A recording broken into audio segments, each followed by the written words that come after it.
नमस्कार विद्यार्थी मित्रांनो, स्वागत आहे आमच्या यूट्यूब चॅनेल व्ही एस एज्युकेशनवर. तर विद्यार्थी मित्रांनो, आज आपण बघणार आहोत राज्यशास्त्र विषयातील महत्त्वाचे 20 वस्तुनिष्ठ प्रश्न, जे की तुम्ही येणाऱ्या पोलीस भरती, तलाठी भरती, MPSC, UPSC कोणत्याही स्पर्धा परीक्षेसाठी उपयुक्त आहे. चला तर मग बघूया. प्रश्न क्रमांक 1. भारतीय संविधानाची निर्मिती कोणत्या संस्थेने केली? तर बरोबर ऑप्शन आहे ऑप्शन बी, संविधान सभा. प्रश्न क्रमांक 2. भारतीय संविधान कधी स्वीकारण्यात आले? तर बरोबर ऑप्शन आहे ऑप्शन सी, 26 नोव्हेंबर 1949 रोजी. प्रश्न क्रमांक 3. भारतीय संविधानाची प्रस्तावना कोणत्या शब्दाने सुरू होते? तर बरोबर ऑप्शन आहे ऑप्शन बी, आम्ही भारतीय लोक.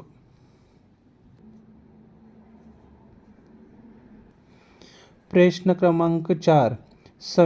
भारतीय संविधानाचा संरक्षक म्हणून कोणत्या संस्थेकडे पाहिले जाते? तर बरोबर ऑप्शन आहे ऑप्शन सी, सर्वोच्च न्यायालय.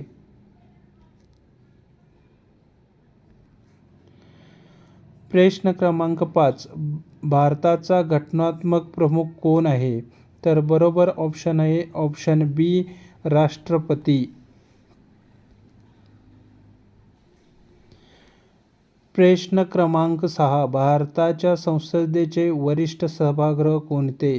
तर बरोबर ऑप्शन आहे ऑप्शन बी, राज्यसभा.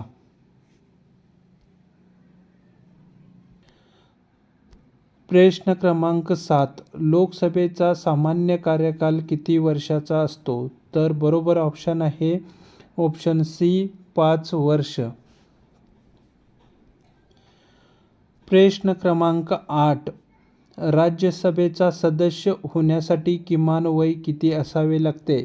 तर बरोबर ऑप्शन आहे ऑप्शन सी, 30 वर्ष. प्रश्न क्रमांक 9. लोकसभेचा सदस्य होण्यासाठी किमान वय किती असावे? तर बरोबर ऑप्शन आहे ऑप्शन सी, 25 वर्ष.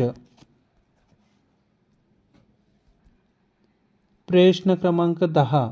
भारतातील मतदानाचे किमान वय किती असावे? तर बरोबर ऑप्शन आहे ऑप्शन बी, 18 वर्ष.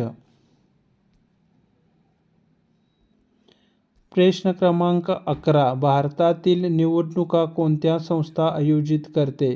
तर बरोबर ऑप्शन आहे ऑप्शन बी, निवडणूक आयोग.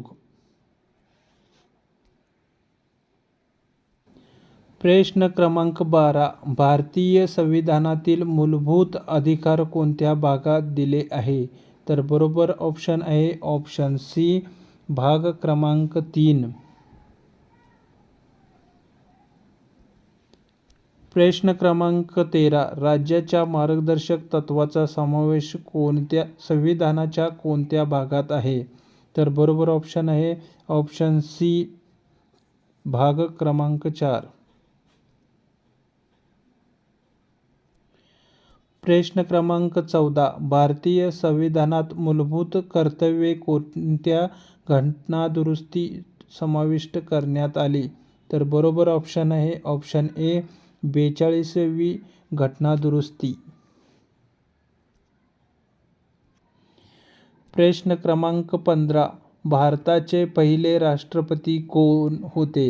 तर बरोबर ऑप्शन आहे ऑप्शन बी, डॉक्टर राजेंद्र प्रसाद. प्रश्न क्रमांक 16. भारताचे पहिले पंतप्रधान कोण होते? तर बरोबर ऑप्शन आहे ऑप्शन सी, जवाहरलाल नेहरू.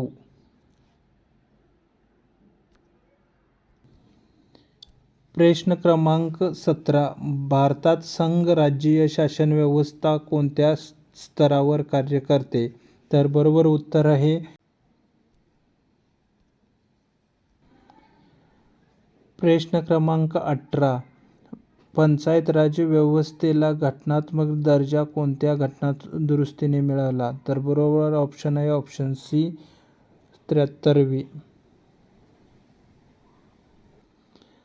प्रश्न क्रमांक 19. महानगरपालिका व नगरपालिका यांना घटनात्मक दर्जा कोणत्या घटनादुरुस्तीने दिला? तर बरोबर ऑप्शन आहे ऑप्शन सी 74वी.